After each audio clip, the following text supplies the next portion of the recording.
সাপ্তাহিক ছুটির দিন শুক্রবার বেলা 3:15টায় শুনশান চট্টগ্রাম আদালতে কঠোর নিরাপত্তায় আনা হয় আইনজীবী আলিফ হত্যা মামলার 2 আসামি চন্দন ও রিপন দাসকে। পরে মহানগর ম্যাজিস্ট্রেট কাজী শরীফুল ইসলামের আদালতে শুরু হয় শুনানি। পুলিশ উভয় আসামি 10 দিনের রিমান্ড আবেদন করলে আদালত প্রধান আসামি চন্দনের 7 দিন ও রিপনের 5 দিনের রিমান্ড মঞ্জুর করেন।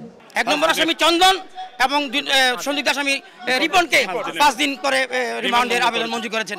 এতে আমরা সন্তুষ্ট। চট্টগ্রাম আদালতের 135 বছর ইতিহাসে এই ধরনের নৃশংস হত্যাকাণ্ড আর হয় নাই।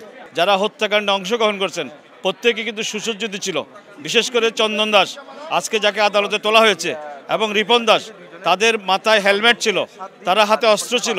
শুনানি শেষে আদালত থেকে আসামিদের বের করে পিজন ভ্যানে উঠানো হয়। এই সময় আলিফের সহকর্মী ও আইনজীবীরা বিক্ষোভ করেন।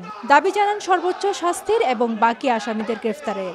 পোস্টমর্টমে তার 34টা কোপের আঘাতের চিহ্ন পাওয়া গেছে। সুতরাং আমরা চাই এই নির্মম হত্যাকাণ্ডে মাস্টার মাইন্ড যারা পিছনে জড়িত আছে সবাইকে আইনের আওতায় এনে বিচার নিশ্চিত করা হোক। পুলিশ বলছে গ্রেফতারকৃত চন্দন ও রিপনকে জিজ্ঞাসাবাদে আলিফ হত্যায় জড়িত আরও অনেকের নাম উঠে এসেছে।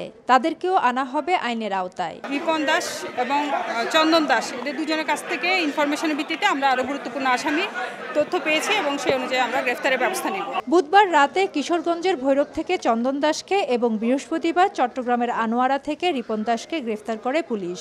এই পর্যন্ত এই হত্যায় অভিযুক্তদের মধ্যে গ্রেফতার হয়েছেন 11 জন। ফেরদৌস লিপি, সময় সংবাদ, চট্টগ্রাম।